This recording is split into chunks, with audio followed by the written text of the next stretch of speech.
IBPS PO 2020-21 की जो notification है वो तो आ चुकी है कल रात को, और आज से फॉर्म भरना भी स्टार्ट हो जाएगा। लेकिन किसी भी एग्जाम की प्रिपरेशन करो तो आपको पता होना चाहिए कि उसका जो कट ऑफ है वो कितना रहता है, ताकि आप अपनी मेहनत कितनी करनी है वो आप डिसाइड कर पाओ, ठीक है ना। पहली बात बता दूं कि आईबीपीएस पीओ है तो इसका लेवल जो है वो हाई रहता है। ऐसा नहीं है कि प्री में सिंपल आता है लेकिन मेंस में बहुत ही टफ होता है, ये आप मान के चलिए, ठीक है ना। मेंस कभी भी इसकी आसान नहीं होती, तो आपको प्रिपरेशन भी उसी के हिसाब से करनी पड़ेगी। मैंने भी लास्ट टाइम जो है 2019-20 वाला आईबीपीएस पीओ दिया था, मेंस भी निकला था, इंटरव्यू तक पहुंचा था, ठीक है, लेकिन फाइनल सिलेक्शन नहीं हो पाया था, जिसके कुछ रीजंस थे। वो भी मैं आगे आपको कोई वीडियो बनाऊंगा तो शेयर करूंगा कि आखिर मेरी ऐसी क्या गलतियां थी कि मैं फाइनल लिस्ट में मेरा नाम नहीं आया, ठीक है। मेरे कट ऑफ से 20 मार्क्स ज्यादा थे, उसके बावजूद मेरा जो सिलेक्शन है वो नहीं हुआ था। तो वो गलतियां कुछ थी जो मैं जरूर आगे कभी वीडियो बनाऊंगा तो मैं शेयर करूंगा। तो सबसे पहले तो आप इस चैनल को सब्सक्राइब कर लीजिए, ठीक है। आपके कोई डाउट है तो वो भी आप मुझसे पूछ सकते हैं। तो कैसे पूछेंगे, तो आप जो है वो सोशल मीडिया पे, ये इंस्टा पे आप मुझे डीएम भी कर सकते हैं, तो वहां पर भी मैं आपकी हेल्प करने की पूरी कोशिश जो है वो करूंगा।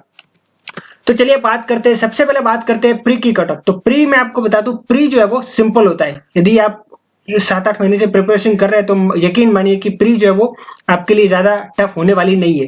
कट ऑफ की मैं बात कर लेता हूँ तो जनरल के आप देख सकते हैं कि 59.75 थी, और फिर ओबीसी एसटी एससी ईडब्ल्यूएस सबके आप दे सकते हैं। ओबीसी और जनरल में ज्यादा डिफरेंट नहीं होता, लेकिन आगे जब जाएंगे एससी एसटी में तो थोड़ा सा बहुत डिफरेंट देखने को मिलता है, ठीक है।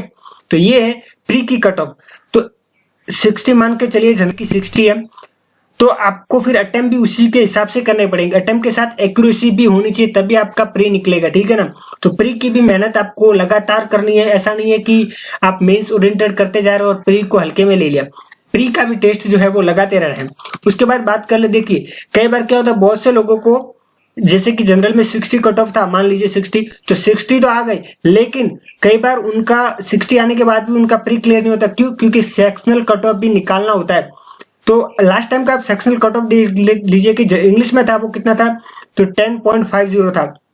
उसी तरीके से क्वांट में था, रीडिंग में था। तो ये सेक्शनल कट ऑफ भी निकलना बहुत जरूरी होता है। तो हर एक सेक्शन पे आपको यहाँ पे काम करना पड़ेगा। हालांकि एसबीआई ने अब ये निकाल दिया कि सेक्शनल कट ऑफ का इतना लोचा नहीं है, लेकिन आईबीपीएस में आपको ये सेक्शनल कट ऑफ भी ध्यान में रखना है। ऐसा नहीं है कि इंग्लिश में कम आ गए, क्वांट में कम आ गए, दूसरे सब्जेक्ट में ज्यादा आ गए, तो ऐसा नहीं चलेगा। सबको आपको क्लियर करना होगा सेक्शनल कट ऑफ। उसके बाद बात करते हैं मेंस की कट ऑफ। मेंस 225 का होता है, 200 का होता है एमसीक्यूज, और 25 मार्क्स का होता है डिस्क्रिप्टिव, जिसमें आपको एक ऐसे लिखने का होता है और एक लेटर होता है, ठीक है ना। तो वो आपको, हालांकि वो नॉर्मल होता है, इतना कुछ ज्यादा होता नहीं उसमें टफ, आराम से आप क्लियर कर सकते हैं। मैंने कभी प्रैक्टिस नहीं की थी, फिर भी मेरे को कट ऑफ से कितने 0.5 ज्यादा थे, मतलब 10.5 जैसा कुछ आया था, ठीक है ना। मैंने कभी भी लेटर और वो लिखा ही नहीं था, बस एग्जाम में जाके पहली बार लिखा था। तो वो नॉर्मल होता है, यदि आप अच्छे से टाइप कर सकते हैं तो लिख पाएंगे, ठीक है। तो ये कट ऑफ देख लीजिए, 225 में से 71.25, और मेरे थे 91, ठीक है ना। तो इतना है वो मार्क्स थे, और आप सोच सकते हैं कि 225 में से 71 कट ऑफ जा रहा है तो लेवल कितना होगा, ठीक है ना। तो ये कट ऑफ आप देख लीजिए। उसके बाद हम बात करते हैं कि जो सेक्शनल वाइज कट ऑफ थी मेंस के लिए, तो वो भी यहाँ पे देख सकते हैं। सब्जेक्ट कितने होते हैं? 5 होते हैं, और एक इंग्लिश डिस्क्रिप्टिव है वो ज्यादा ऐड हो जाता है, ठीक है ना। फिर रीजनिंग होता है, क्वांट होता है, इंग्लिश होता है, और बैंकिंग अवेयरनेस और जनरल इकोनॉमी होता है। तो ये आप देख सकते हैं। उसके बाद जो है फाइनल कट ऑफ कितना था, तो प्री का मेंस का और इंटरव्यू का, इंटरव्यू 100 का होता है, तो वो सब मिला के इंटरव्यू का 20% और मेंस में जो आया 225 में से उसका 80% वो लेके फिर फाइनल कट ऑफ आपका बनता है। तो आप देख सकते हैं कि जनरल में जो फाइनल कट ऑफ था वो कितना मिनिमम स्कोर देखना है, वो कट ऑफ होता है फाइनल, ठीक है ना। तो 44.44 था, और रिजर्व में 42 तक था, ठीक है ना। तो ये था फाइनल कट ऑफ। तो इस वीडियो में बस यही आप देख सकते हैं, और ये वीडियो तो आपने देख ही लिया होगा, ठीक है ना। तो ये जो कट ऑफ है आपको ध्यान में रखना है। मैं फिर से आपको बता दे रहा हूँ, आप यकीन मान के चलिए ये एग्जाम जो है वो इतनी सिंपल नहीं होती, आपको बहुत हार्डवर्क करना पड़ेगा, तब जाके ये क्लियर होगा, ठीक है ना।